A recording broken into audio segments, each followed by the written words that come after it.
अस्सलाम वालेकुम। जर्मनी में रहने वाले पाकिस्तानी बहन भाइयों, ये देखें जी, आज जैसे ही 15 जनवरी 2026 स्टार्ट हुआ, तो जर्मन एम्बेसी इस्लामाबाद ने जिन-जिन लोगों ने पिछले 18 महीने से, पिछले 2 साल से, पिछले 6 महीने से जो है ना अपॉइंटमेंट बुक की हुई थी फैमिली रियूनियन वीज़ा की, उन सब की कैंसल कर दिए और उनको जो है ना इस तरीके से मैसेज आज रिसीव हो चुके हुए हैं। और जो मैसेज आपको रिसीव हुए हैं, उसमें ऐसे लग रहा है जैसे आपने अपॉइंटमेंट खुद कैंसल की है। आपने खुद नहीं कैंसल की, ये एम्बेसी ने जो ना इसको कैंसल किया है। ये एक एप्लीकेंट की अपॉइंटमेंट कैंसलेशन की ईमेल है, जो आज सुबह-सुबह आई है और ये दूसरे एप्लीकेंट की जो ना अपॉइंटमेंट कैंसलेशन की ईमेल है।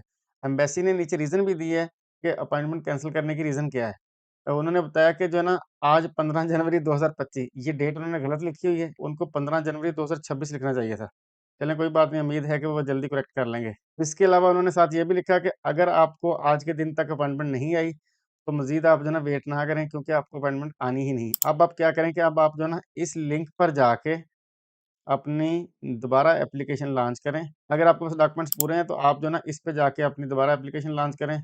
ये एम्बेसी का काउंसलर सर्विसेज़ पोर्टल है और साथ उन्होंने ये भी बताया कि ये जो हमारा नया सिस्टम है, इससे हम ज़्यादा से ज़्यादा एप्लीकेशंस को डील करेंगे और इस तरीके से आपका जो वेटिंग टाइम है ना सब लोगों का, वो भी कम हो जाएगा। इसके बाद उन्होंने लिखा कि अगर आपका हस्बैंड यूरोपीय यूनियन का सिटीज़न है, यानी कि ना वो जर्मन सिटीज़न है, ना वो पाकिस्तानी सिटीज़न है, फिर आपने एम्बेसी की वेबसाइट पे जाके जो पुराना तरीका है अपॉइंटमेंट बुक करने का, जो इससे पहली वीडियो में मैंने आपको बताया भी है, उस तरीके को फ़ॉलो करके जो ना आप अपनी अपॉइंटमेंट लें और आपका प्रोसेस जो है ना मज़ीद स्पीड अप होगा। अब मैं आपको ये वाला लिंक खोल के दिखाता हूँ कि एम्बेसी के काउंसलर सर्विसेज़ पोर्टल का जो ना किस तरीके का इंटरफ़ेस है, वो भी ज़रा चेक कर लें।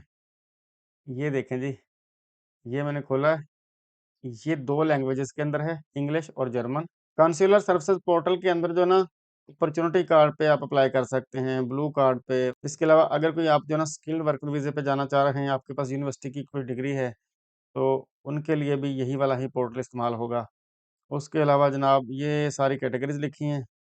फिर उसके बाद उन्होंने लिखा है कि अगर जो है ना आप स्टडी वीज़े पे जाना चाह रहे हैं, हाउस बिल्डिंग पे जाना चाह रहे हैं या फर्दर कोई आप मज़ीद स्टडी करना चाह रहे हैं, तो उसके लिए भी यही पोर्टल है। उसके बाद ये नीचे जाके उन्होंने लिखा कि फैमिली रियूनियन वीज़े के लिए भी यही पोर्टल है। आगे उन्होंने फैमिली रियूनियन वीज़े के अंदर जो है ना डिटेल बताई है कि अगर जो है ना एक स्पाउस दूसरे स्पाउस के पास जर्मनी में जाना चाह रहा है, उस केस में भी फैमिली रियूनियन वीज़ा है। अगर जो है ना आपके छोटे बच्चे हैं 18 साल से कम उम्र, वो आपको जो है ना जॉइन करना चाह रहे हैं जर्मनी में, तो उनके लिए भी यही फैमिली रियूनियन वीज़ा है।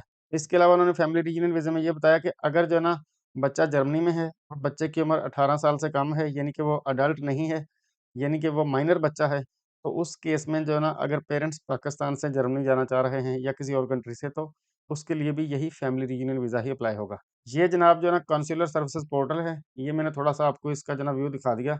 बाकी जो है ना इस पे हम बहुत जल्द एप्लीकेशन भी पुट करेंगे। अपना और अपने प्यारों का बहुत सारा ख़्याल रखिए और मुझे आप अपनी दुआओं में याद रखें।